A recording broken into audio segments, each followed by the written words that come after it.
Bachelier de STD2A, bonjour. Ça y est, l'épreuve d'analyse méthodologique en design et en art appliqué est derrière vous. Passart se propose de vous apporter dès maintenant les grands axes d'analyse à traiter à partir de ce sujet.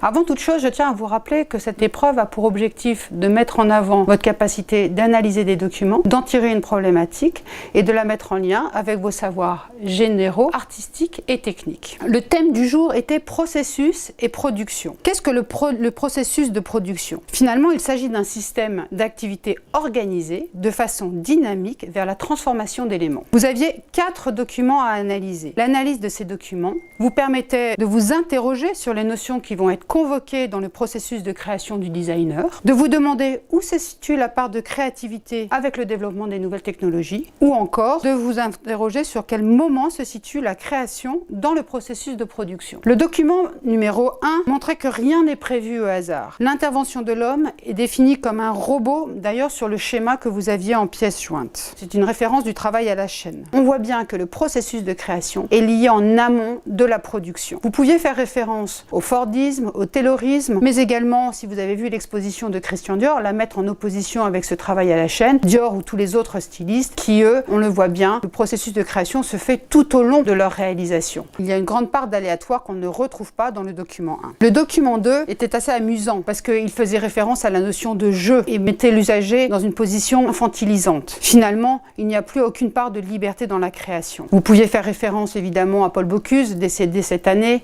qui insistait énormément sur cette part de créativité dans ses plats, à Ikea, comment il infantilise le client, le consommateur avec ses notices de montage, et donc la limite à l'utilisateur de créer. Le document 3 et le document 4 étaient fortement en lien. Dans les deux cas, se posait la question de l'utilisation du système informatique dans le processus de création. Dans le document 3, nous avions une dualité entre l'objet créé par l'homme, en l'occurrence le silex, transformé puis rendu à l'échelle de production par une machine 3D. Ici, soulevait la question d'une idée géniale au départ. On fait appel à une nouvelle technologie et on le transforme de manière industrielle. Il n'y a plus aucune part d'aléatoire. Le document 3, qui concernait la création de la fondation Vuitton de Frank Gehry, mettait en avant finalement le processus de création entre l'idée créatrice et la réalisation. Ici, il fallait faire attention aux dates. On voyait bien que le premier croquis de Frank Gehry datait de 2006 et que ce bâtiment a pris naissance en 2014. Ce qui va aider Frank Gehry à partir de ce petit schéma réalisé à la main, ça va être l'utilisation de logiciels, la modélisation. Une fois encore, toutes les créations, comme dans les sujets précédents, est faite en amont de la réalisation de l'ouvrage final. Si vous vouliez faire en lien avec l'actualité, si vous aviez vu l'exposition Art et Robots, mais vous pouviez également faire un lien avec les mathématiques. Les mathématiques ont toujours été présentes dans les arts. Il suffit de penser à la règle au nombre d'or, aux démarches des artistes lors de la Renaissance. Pour conclure, vous aviez 4 questions que vous pouviez vous poser. Quelle part de liberté finalement va-t-il rester au designer dans son processus de création avec les nouvelles technologies? La deuxième question était, les nouvelles technologies va-t-elle donner renaissance à la création? C'est une piste vraiment intéressante, on le voit en ce moment avec toute l'actualité artistique qu'il se pose. Enfin, les nouvelles technologies vont-elles donner une